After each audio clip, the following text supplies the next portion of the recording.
হামজা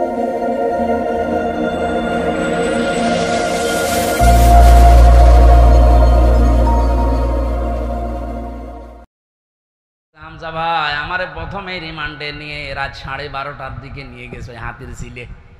ওরা উলঙ্গ করেছে আমারে। আমি তো এমনি ছোট মানুষ, আমার জিনিসপত্র ছোট, আসলেও ছোট। আমারে নিয়ে পুরা উলঙ্গ করে একটা সিগারেট হাতে ধরিয়ে দিল। একটা অন্ধ উলঙ্গ মেয়ে লোক কোন জায়গা থেকে যেন নিয়ে আসলো, রাস্তার দুই পাশে ব্যারিকেড দিয়ে বন্ধ করা। এটা কোরআন শরীফ আমার সামনে, একেবারে সত্য বলছি। আমাকে যা বলেছে ওই ফাঁসির কয়েদখানায় তাই বলছি।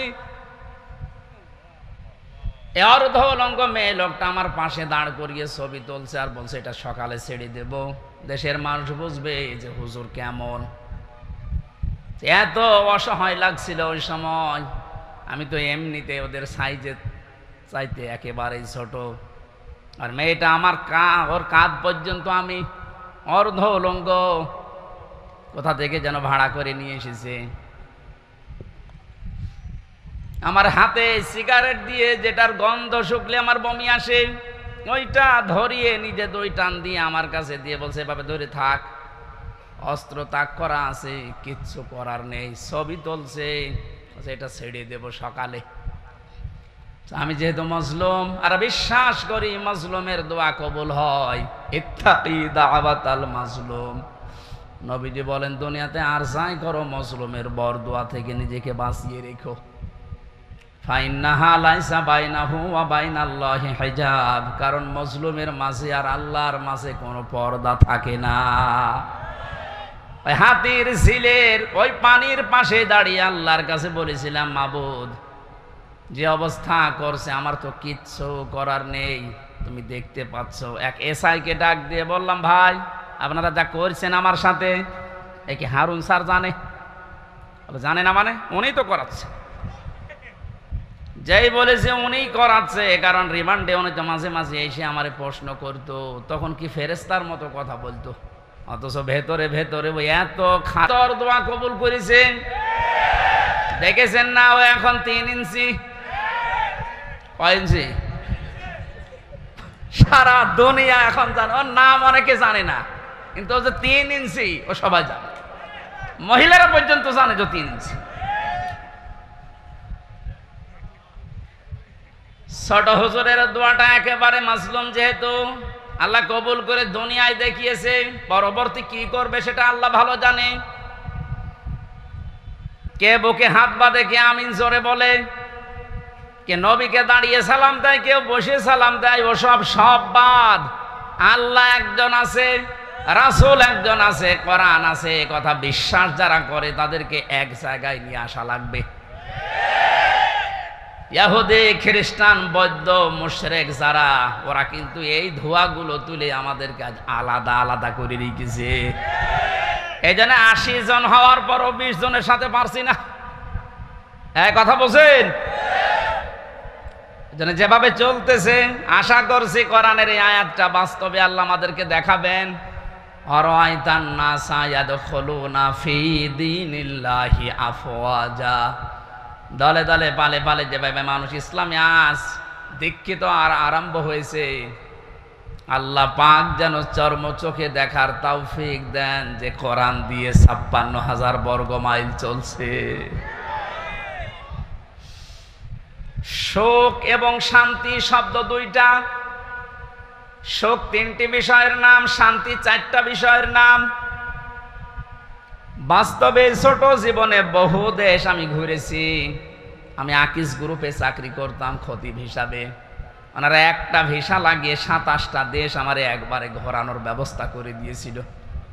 যদিও 3 বছর জেলে থাকার কারণে আমার ভাগ্য হয় নাই, তারপরও আমার ব্যক্তিগতভাবে বহু দেশে আমি গেছি। সুখ শান্তি এটা কিনতে পাওয়া যায় না। আল্লাহ পাক সুখ এবং শান্তি নিজের পক্ষ থেকে দান করেন। এজন্য 53 বছর হয়ে গেল, সুখ শান্তি এ দুইটার একটাও আমরা এখনো পাইনি, অনুধাবনও করতে পারছি না। কারণ চলছিল এই 53 বছর মানুষের তৈরি করা নিয়ম নীতি দিয়ে। বাবা চালিয়েছিল, আমি দেখি নাই, ওই মুরব্বীরা দেখেছে। বাবারটা দেখে নাই?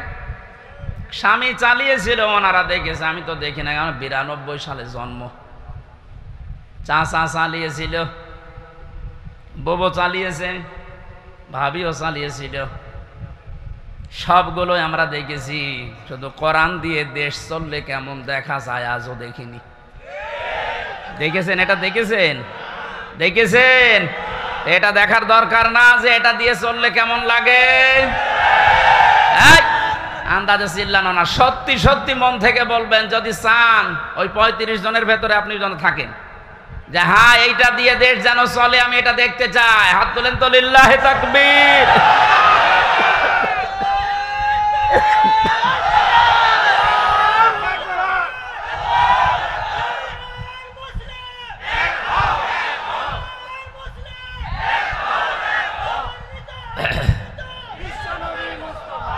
আলহামদুলিল্লাহ ভাই,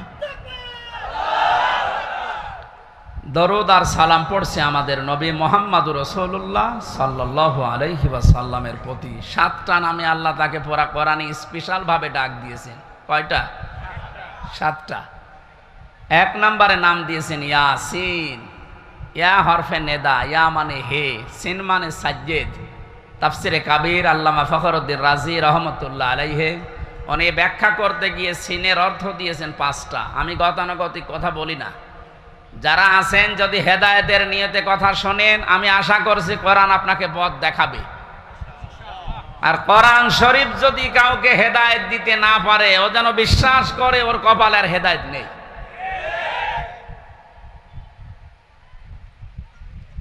মানিত্তাবাআল হুদা বিগাইরিল কোরআন আদাল্লাহুল্লাহ। তিরমিজি শরীফের হাদিস। নবীজি বলেন কোরআন বাদ দিয়ে যদি পৃথিবীর কোন জায়গায় কেউ ভালো হওয়ার নিয়তেও যায়, আল্লাহ নিজে দায়িত্ব নিয়ে তাকে গোমরা করে দেয়। ও ঢাকাবাসী শব্দের দিকে খেয়াল করেন, হুজুর আছে আদাল্লাহুল্লাহ বাবে ইফাল। নবী যদি দল্লা দিতেন তাও অর্থ হয়ে যেত। দল্লা ইয়াদিল্লু না দিয়ে আদাল্লা ইয়াদিল্লু দিয়েছেন। দল্লা শব্দটার বাংলা অর্থ হচ্ছে আপনি নিজেই নিজেকে খারাপ বানিয়ে ফেলেছেন। আর আদাল্লা মানে আল্লাহ নিজে দায়িত্ব নিয়ে আপনাকে নিজে খারাপ বানিয়ে দিয়েছে। এ কথাটার অর্থ কি? কোরআন যেখানে নেই ওই জায়গায় যদি কেউ ভালো হওয়ার নিয়তেও যায়, ওকে খারাপ বানাবে হামজা কে? বলেন বলেন। হেদায়েত দেওয়ার একচ্ছত্র মালিকানা কার? দুনিয়ার কারো হাতে আল্লাহ দিয়েছেন, এমনকি নবীর হাতেও দেন নাই। এই জন্য নবী নিজের চাচা কেউ পারে নাই। এই হাদিস দ্বারা বোঝা যায় কোরআন যেখানে নেই ওই জায়গায় যদি আপনার নিয়ত ভালো থাকে, আল্লাহ কিন্তু আপনাকে ছাড়বে না। আপনি গেলেন কেন? এর বাস্তব প্রমাণ বাংলাদেশের মাজারগুলো। আপনি তাকান, আমার কুষ্টিয়ার লালনের মাজার, অনেকেই তো যায় ওখানে আল্লাহর ওলি ঘুমিয়ে আছে এই কথা মনে করে, কিন্তু কোরআন ওখানে চলে না, ওখানে চলে শুধু গাঁজা। আমি তো যতটুকু জানি বা দেখেছি, সারা দেশ মিলে আপনি যে কয় মন গাঁজা না পাবেন, লালনের মাজারে তার থেকে বেশি গাঁজা পাবেন। রাত 9টার পরে গেলে দেখবেন সব অন্ধকার, পুলিশ পাহারা দিয়ে গাঁজা খাওয়াচ্ছে। আমি একবার গিয়েছিলাম রাত 9টার পরে বাড়ির পাশে, তো গিয়ে দেখছে একটা ন্যাংটা, কিচ্ছু নেই, ওরে দুধ খাওয়াচ্ছে। কে এরে দুধ খাওয়ান? ওরা হুজুর আল্লাহর ওলি। আল্লাহর ওলি মানে হ্যাঁ, এর ভেতরে মাল আছে। মাল যা আছে সব তো দেখা যাচ্ছে। নতুন কোন মাল দেখাও, এ মাল তো সবার আছে, খালি বিচারপতি মানিকেরটা নেই, ওটা উড়ে গেছে। ওনাকে বলেছে যে আমার বিসি নিল কে, এখন বেশি খুঁজে পাচ্ছে না। ইসলামের যে ক্ষতি করেছে এই লোকটা, আলেমদের যে দুশ্মন ছিল, আল্লাহ আমার মনে হয় সরাসরি হাত দিয়ে দেখিয়েছে।